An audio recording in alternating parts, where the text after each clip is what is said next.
자궁에 혹이 생겨서 수술을 해야 한다는데 알고나니 로봇 수술, 복강경, 개복? 정확한 차이는 뭐고 어떤 치료가 좋은지 모르시겠다고요? 오늘 제가 쉽게 설명해 보겠습니다.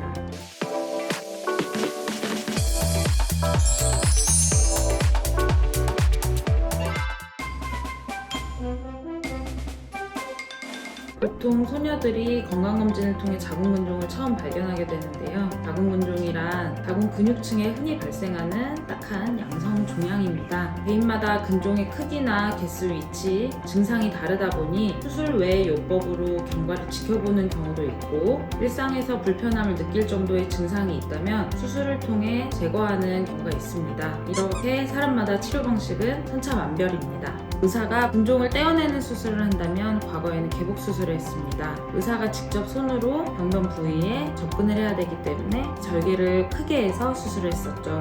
복부 절개가 크면 환자분께서 수술 시 받는 데미지, 통증도 크고 회복 기간도 길어지기 때문에 점차 비선호하게 되었습니다.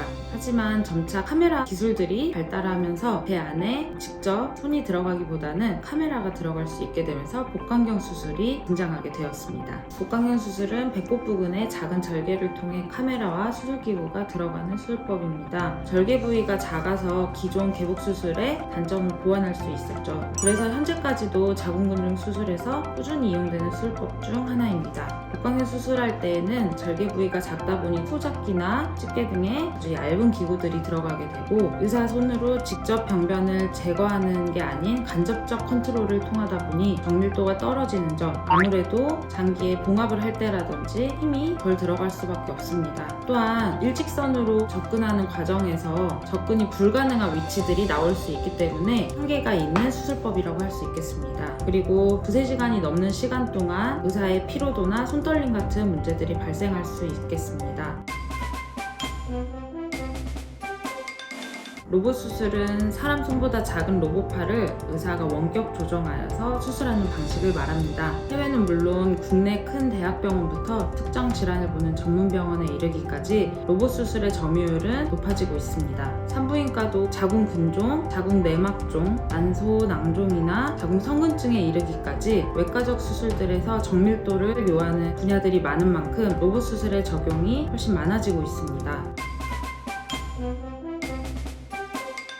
차이가 없지는 않습니다. 복부에 1에서 3cm 정도의 절개를 통해 들어가 근종을 제거한다는 점에서 복강경과 로봇 수술의 공통점은 있지만, 오히려 복강경 수술의 단점인 의사의 정밀도라든지 피로도에서 시간을 더 단축할 수 있다는 장점도 많습니다. 한 개씩 발생한 단일 근종의 케이스들도 있지만 여러 개를 다 제거해야 되는 다발성 자궁 근종 케이스들도 있습니다. 이러한 케이스들은 복강경에서 모두 다 제거가 어렵기 때문에 과거에는 근종 절제술이 아닌 자궁물 전체를 드러내는 자궁 전절제술을 하는 케이스들도 많았습니다. 로봇 수술은 이런 다발성 근종 케이스에서도 각각의 근종들을 제거하고 섬세하게 봉합이 가능하기 때문에 전 세계적으로도 로봇 수술이 부인과 영역에서 비중이 커지고 있습니다.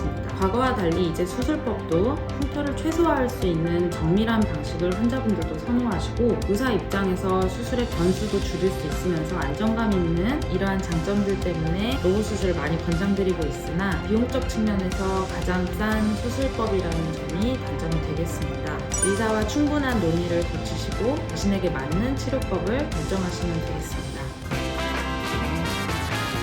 오늘은 자궁근종의 로봇 수술에 대한 이야기를 나눠보았는데 어떠셨나요? 다른 궁금한 점이 있는 사항은 댓글로 남겨주세요. 다음 시간에는 더욱 유익한 여성 건강 이야기로 돌아오겠습니다. 여성이 건강한 그날까지 월경 소녀들은 활동합니다. 그럼 다음 시간에 봐요. 안녕.